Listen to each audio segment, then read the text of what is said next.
Amidst pandemic, shocking visuals were seen during the New Year celebrations at Kalangut Beach, Goa.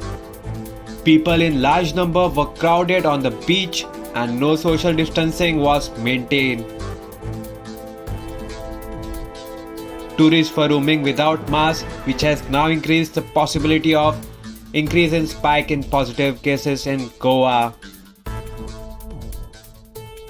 Is this the way to celebrate in pandemic, breaking all social distancing norms?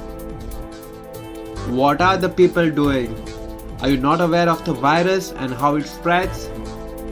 It's on every individual now to follow social distancing and other precautionary measures to contain the spread of the virus.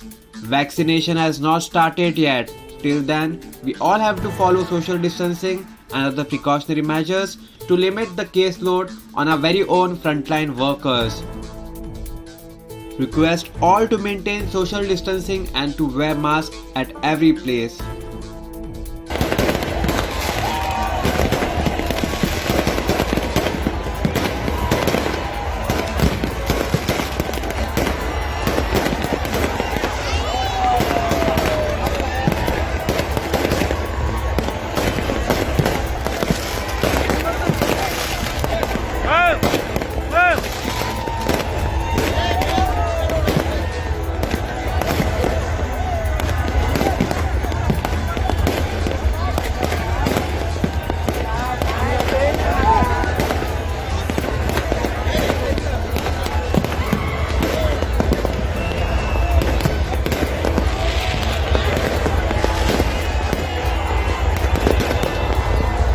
Subscribe to Goa First News and Entertainment channel and click on the bell icon and never miss any update.